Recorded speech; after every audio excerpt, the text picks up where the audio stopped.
Bonjour à tous et à toutes. Dans cette vidéo, nous allons traiter du chapitre 2.2, donc qui est une introduction au codage donc en Python. Donc pour ce faire, nous allons nous baser sur des exemples mathématiques et algorithmiques. Dans ce chapitre, le principal objectif est de mettre en place et manipuler les différents objets que nous avons vus en première partie du cours. Donc l'objectif dans ce chapitre est de réussir à traduire en Python un problème donné. Donc le problème, vous pouvez le retrouver sous forme d'un énoncé appliqué. Donc l'idée en fait est de traduire en langage, donc en langage informatique, l'énoncé qui vous est fourni. Donc étant donné que nous avons déjà vu beaucoup de notions précédemment, pour que vous appreniez à coder, il faut que vous codiez. Donc c'est pour cela que dans ce chapitre, nous allons faire uniquement des exercices. Donc les exercices, comme vous allez le voir ici, sont classés par ordre de difficulté. Vous avez des exercices d'un niveau facile, moyen ou difficile, ou d'un niveau très très avancé extrême. Donc dans les vidéos, ce que nous allons voir, donc ce sont les exercices du niveau facile et moyen. Donc nous allons traiter des exercices 1 à 14. Si vous voulez aller plus loin, libre à vous de regarder le corrigé des exercices 15 à 22 qui sont corrigés sur le Jupyter Notebook. Nous allons donc commencer par l'exercice 1. Donc dans l'exercice 1, on nous demande de créer une fonction est divisible par pour vérifier si un nombre entier, donc on appelle nombre de départ, est divisible par chacun des deux arguments a et b. Donc on va commencer par un exemple. Donc par exemple nous avons moins 12 de moins 6. Moins 12 est le nombre de départ, 2 est a, moins 6 est b. Donc lorsque nous faisons moins 12 divisé par 2, nous avons le reste de moins 12 divisé par 2, de la division de moins 12 divisé par 2 est 0, excusez-moi, et celui de moins 12 divisé par moins 6 est également 0.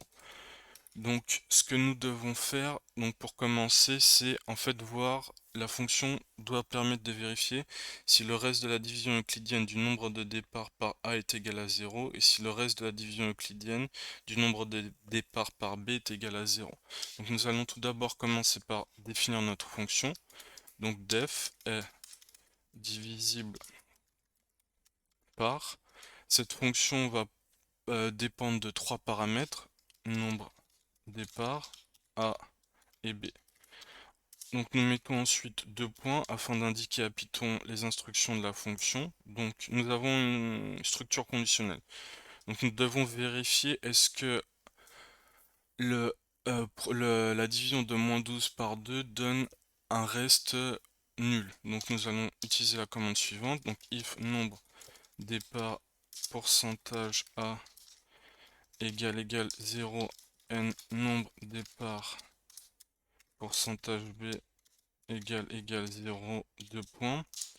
Donc nous devons avoir un return true.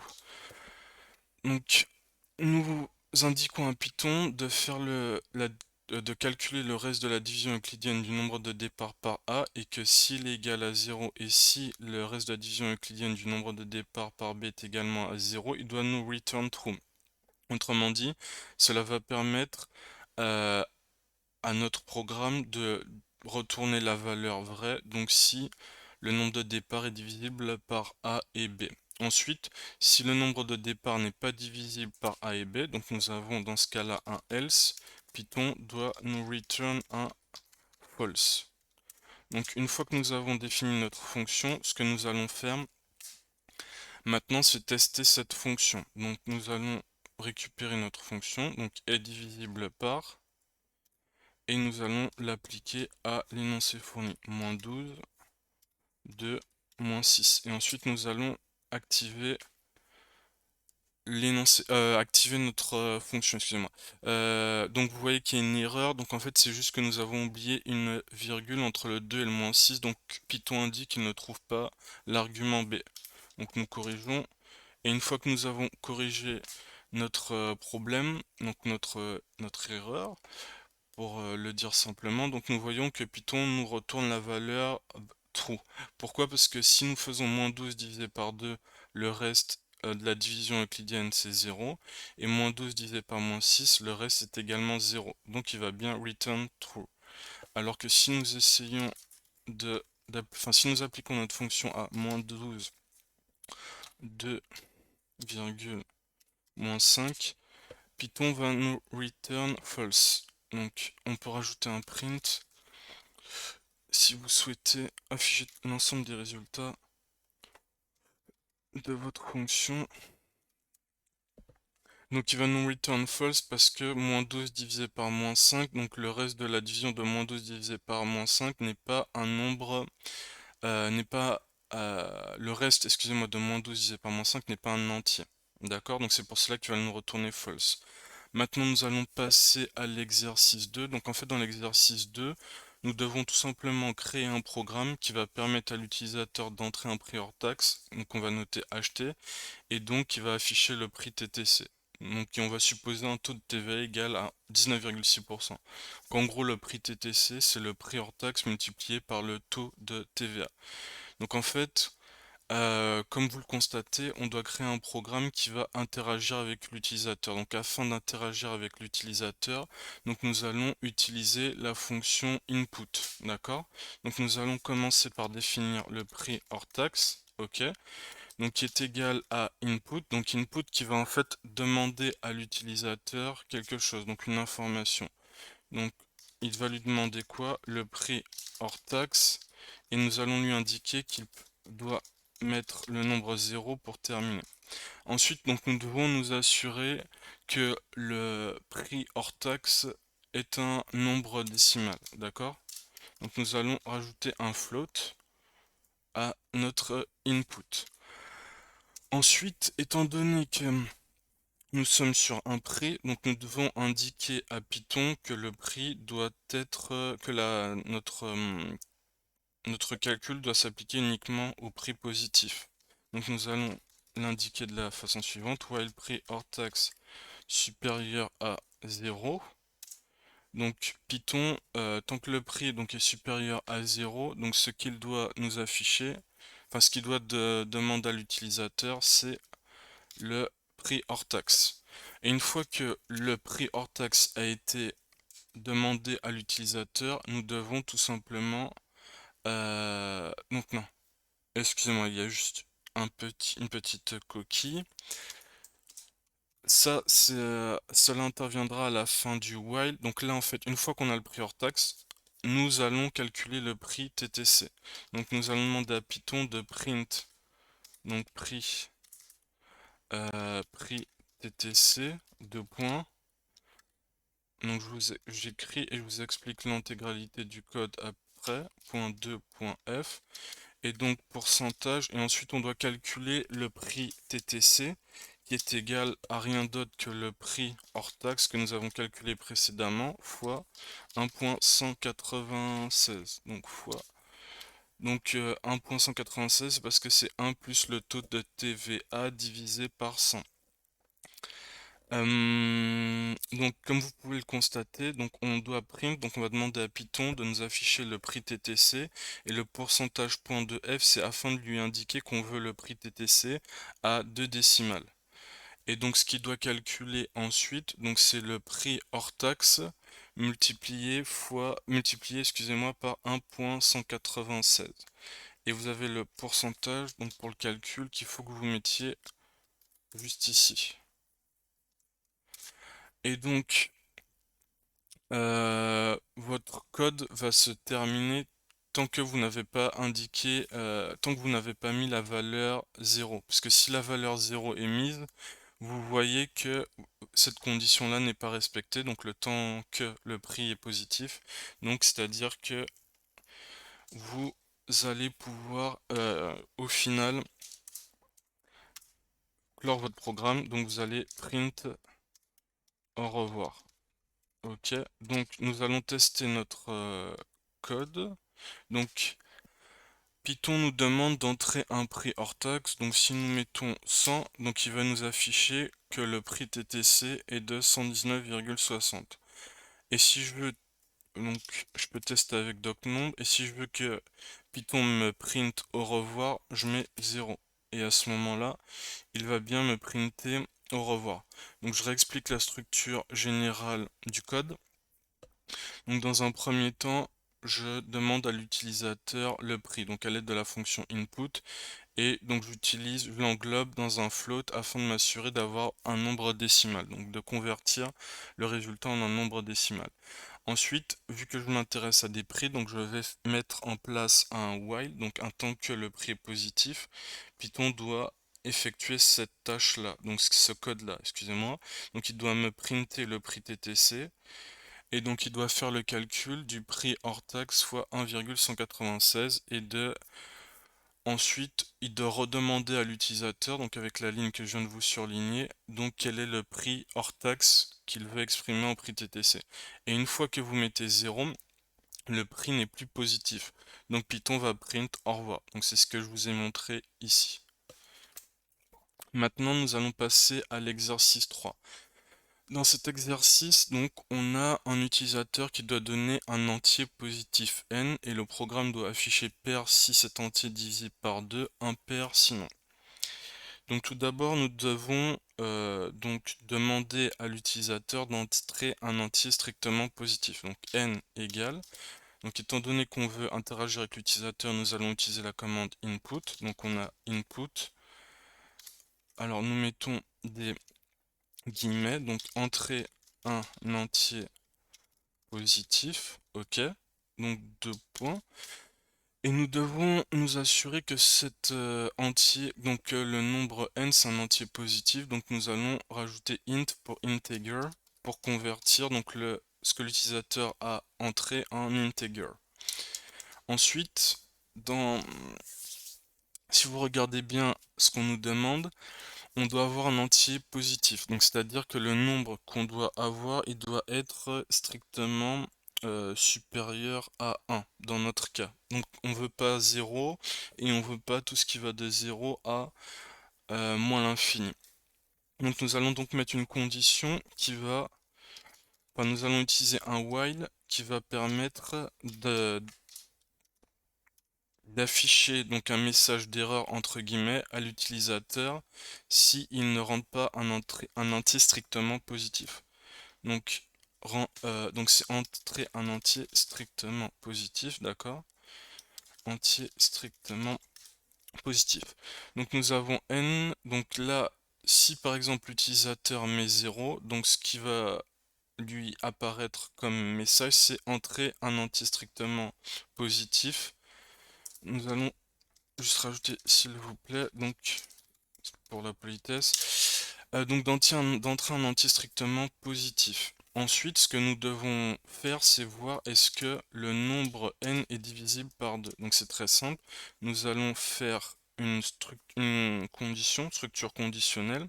Donc if n pourcentage de égale 0, nous allons demander à notre programme donc de print n est pair. Donc autrement dit, si le reste de la division euclidienne de n par 2 donne 0, donc ça veut dire que le nombre n est un nombre pair. D'accord?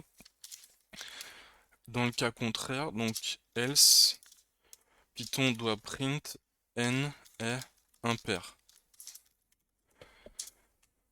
D'accord? Donc maintenant nous allons essayer notre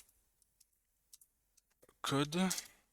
Donc si on entre un entier strictement positif, disons qu'on rentre -10, donc vous voyez que, étant donné que j'ai rentré un nombre négatif, Python voit que, enfin comprend que n est inférieur à 1, car -10 est inférieur à 1, du coup il va me dire d'entrer un entier strictement positif, car cette condition-là, ce tant que là est vérifié. Donc là je vais rentrer un entier strictement positif, 20 par exemple, et donc Python me dit que 20 est un nombre pair, parce que si vous faites 20 divisé par 2, le reste de cette division est égal à 0. D'accord? Donc si on reteste notre code, disons qu'on met 15, donc 15 est un nombre impair. Donc étant donné que 15 est un nombre impair, nous devons voir affiché, excusez-moi, n est impair. Donc n est impair. Ce qui clôt l'exercice 3. Maintenant nous allons nous intéresser à l'exercice 4. Donc dans l'exercice 4, nous devons écrire deux fonctions. Donc une fonction qui va convertir les degrés Celsius en degrés Fahrenheit et une seconde fonction, excusez-moi, qui convertit les degrés Fahrenheit en degrés Celsius. Donc, on nous donne la formule qui permet de passer des degrés Fahrenheit au degré Celsius, et à l'aide de cette formule, nous allons pouvoir déduire la formule qui permet de passer des degrés Fahrenheit, des degrés Celsius en Fahrenheit, ok? Donc, étant donné que nous devons écrire une fonction, nous allons commencer par l'indiquer à Python à l'aide de def. Donc, nous faisons def, donc on va commencer par Fahrenheit, oui, donc Fahrenheit to Celsius, ok.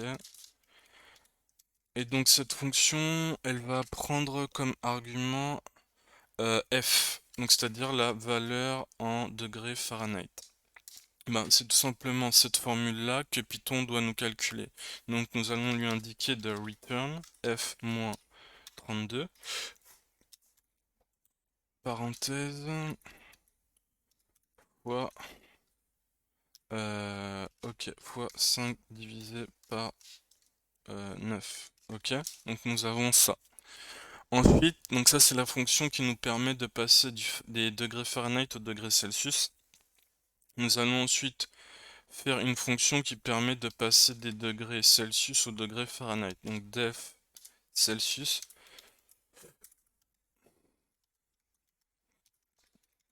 to Fahrenheit, ouais, ok, to Fahrenheit. Donc là, cette fonction va dépendre de donc la température en degrés Celsius. Et donc on doit nous return une certaine quantité, excusez-moi. Donc nous avons Celsius et Fahrenheit moins 32 fois 5 neuvième. Donc ça c'est lorsque je veux passer des degrés Fahrenheit au degré Celsius. Donc pour passer du Fahrenheit au Celsius, je dois faire Celsius fois 9 cinquièmes, donc à savoir C fois 9 divisé par 5, tout à fait. Donc on va rajouter une parenthèse fermante et ouvrante. Et donc une fois que j'ai multiplié par 9 cinquièmes, j'ai le plus 32. Donc ce qui va me permettre de calculer des degrés Celsius en degrés Fahrenheit. Donc je vais tester ma fonction. Donc je vais commencer par def Fahrenheit to Celsius. Donc il me permet de passer des degrés Fahrenheit au degré Celsius. Alors, disons qu'on met 200. Donc on va print le résultat donc de 200 degrés Fahrenheit. Ok, donc Python m'indique que ça donne 93,33 degrés Celsius. Et afin de voir est-ce que ma fonction est bonne, je vais appliquer la fonction Celsius to Fahrenheit au résultat pour voir est-ce que ça me retourne bien 200. Dans ce cas-là, ça voudra dire que c'est ok. Donc 93,33. Ok. Euh, donc on va mettre... Ah, excusez-moi, il manque une parenthèse. Ok, donc vous voyez bien que lorsque je passe du Celsius au Fahrenheit, j'obtiens 200 degrés. Donc ce qui veut dire que mes deux fonctions sont bien calibrées. Maintenant nous allons passer donc à l'exercice 5. Donc dans l'exercice 5, donc intitulé âge de père et fils, on a une fonction qui va dépendre de deux arguments. D'accord? Donc l'âge du père qu'on va noter D pour dad et l'âge du fils que l'on va noter S pour son. Donc nous devons calculer combien d'années auparavant le père était 2 fois plus âgé que son fils ou dans combien d'années il le sera. Donc en français on doit calculer le nombre d'années qui les séparent du moment où le père est 2 fois plus âgé que son fils. Donc on va définir notre fonction, donc def on va l'appeler twice as old, donc pour en français 2 fois plus vieux. Donc on va faire notre fonction dépendre de deux paramètres, de l'âge du père D et de l'âge du fils S. Ensuite, ce qui nous intéresse, c'est de return le résultat suivant. Donc ce que nous devons calculer, donc c'est le nombre d'années qui les sépare du moment où le père est 2 fois plus âgé que son fils. Donc nous devons calculer à partir de quand donc le père est 2 fois plus âgé que son fils. Donc c'est D moins 2 fois S. Donc D c'est pour l'âge du père, moins 2 fois S. Donc vous voyez qu'on a 2 fois l'âge du fils. Et donc on va prendre la valeur absolue de cette expression. Donc on va utiliser abs. Ok. Voilà pour l'exercice 5. Donc maintenant, nous allons passer à l'exercice 6. Donc dans cet exercice 6, nous allons parler un peu de vacances. Donc je vais vous lire l'énoncé. Nous devons, dans cet exercice, déterminer combien de bouteilles de whisky hors taxe vous devriez acheter pour que l'économie réalisée par rapport au prix normal couvre effectivement le coût de vos vacances. Vous recevez le prix normal price, la remise sur le prix hors taxe discount et le coût de vacances holiday cost. Donc, pour mieux comprendre, je vais vous expliquer l'exemple. Donc si on a une bouteille qui nous coûte 10 livres sterling et qu'on a une réduction de 10% en duty free, donc ça veut dire que sur chaque bouteille achetée, on économise une livre sterling par bouteille. Donc si mes vacances me coûtent 500 $, bah, je dois acheter 500 bouteilles afin de rentabiliser entre guillemets mes vacances. Donc là, on doit en fait créer une fonction. Donc cette fonction, on va l'appeler duty free. Def duty free. Donc on va faire dépendre cette fonction des trois paramètres qui nous ont été fournis, donc du prix de la bouteille de whisky, du taux de discount dans le pays, du prix des vacances, d'accord? Donc dans un premier temps, nous devons calculer l'économie réalisée pour l'achat d'une bouteille de whisky, donc que nous allons appeler saving. Donc saving, donc ben, l'économie réalisée pour une bouteille de whisky, donc c'est le prix d'une bouteille multiplié par le discount, donc la réduction par bouteille divisé par 100. Ensuite, donc oui, vous voyez que dans l'énoncé, on vous demande de retourner un nombre entier. Donc nous allons devoir return, donc on va mettre int parenthèse, donc pour que le résultat de notre calcul soit un entier. Donc si vous comprenez bien l'exercice, donc là j'ai calculé l'économie sur une bouteille de whisky. Donc pour savoir le nombre de bouteilles de whisky que je dois acheter pour, pour rentabiliser mes vacances, je dois faire tout simplement holiday cost, ok? Donc holiday cost que je divise par saving, ok? Voilà, donc là c'est ma fonction. Et donc je vais appliquer ma fonction donc à l'énoncé pour voir est-ce que ma fonction est juste. Donc je vais appeler ma fonction donc duty free. Donc j'ai price, donc le prix d'une bouteille donc de whisky dans l'énoncé c'est 10 livres sterling. Le prix le taux de discount du duty free, excusez-moi, c'est 10% et le coût de mes vacances c'est 500. Et donc vous voyez bien que conformément à ce qui est attendu, notre fonction renvoie bien 500. Autrement dit, pour rentabiliser vos vacances, il aurait fallu que vous achetiez 500 bouteilles de whisky. Donc je vous remercie pour votre attention. C'est ce qui clôt la première vidéo du chapitre 2.2.